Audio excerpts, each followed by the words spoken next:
Para sahabat BC Katolik Channel yang terkasih, selamat pagi dan berkah dalam. Berjumpa kembali dalam Renungan Harian Katolik Jumat 27 Januari 2023. Bacaan Injil hari ini diambil dari Injil Markus bab 4 ayat 26 sampai dengan 34. Pada suatu ketika Yesus berkata, "Beginilah halnya kerajaan Allah. Kerajaan Allah itu seumpama orang yang menaburkan benih di tanah. Malam hari ia tidur, siang hari ia bangun, dan benih itu mengeluarkan tunas, dan tunas itu makin tinggi. Bagaimana terjadinya, orang itu tidak tahu. Bumi dengan sendirinya mengeluarkan buah, mula-mula tangkai, lalu bulir, kemudian butir-butir yang penuh isi pada bulir itu. Apabila buah itu sudah cukup masak, orang itu segera menyabit, sebab musim menuai sudah tiba." Yesus berkata lagi, "Dengan apa hendak kita bandingkan kerajaan Allah itu? Atau dengan perumpamaan manakah kita hendak menggambarkannya? Hal kerajaan itu seumpama biji sesawi yang ditaburkan di tanah.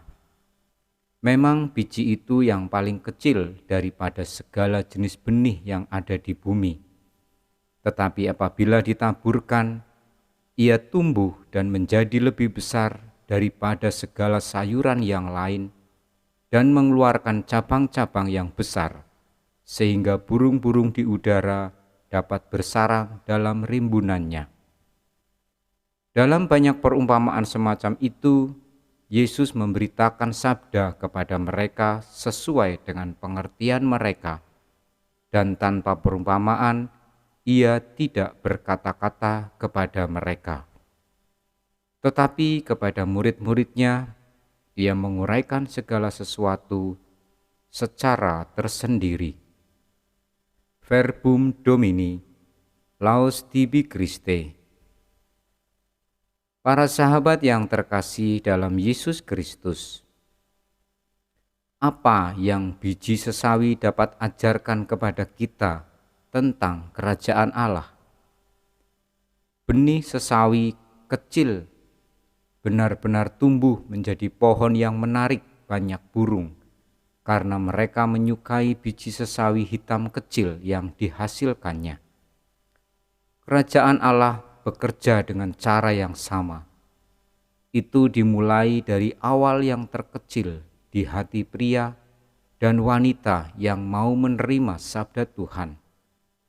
Dan itu bekerja tanpa terlihat dan menyebabkan transformasi dari dalam. Sama seperti benih tidak memiliki kekuatan untuk mengubah dirinya sendiri sampai ditanam di tanah, demikian pula kita tidak dapat mengubah hidup kita menjadi seperti Tuhan sampai Tuhan memberi kita kuasa Roh Kudus-Nya. Para sahabat yang terkasih, Tuhan semesta alam selalu siap untuk mengubah kita dengan kekuatan Roh-Nya. Apakah kita siap untuk membiarkan Tuhan mengubah kita dengan firman dan Roh pemberi hidup? Kerajaan Allah menghasilkan perubahan dalam diri mereka yang menerima hidup baru yang ditawarkan oleh Yesus Kristus. Ketika kita berserah kepada Tuhan dan membiarkan firman-Nya berakar dalam diri kita, hidup kita diubahkan oleh kuasa Roh Kudus yang berdiam di dalam diri kita. Kemuliaan kepada Bapa dan Putra dan Roh Kudus, seperti pada permulaan, sekarang, selalu, dan sepanjang segala abad. Marilah berdoa. Allah sumber iman kepercayaan, kami mohon iman akan sabda-Mu, dan resapkanlah ke dalam lubuk hati kami janji-Mu akan memberi kehidupan, agar kami menjadi orang yang berkenan di hati-Mu. dengan pengantaraan Kristus Tuhan kami. Amin.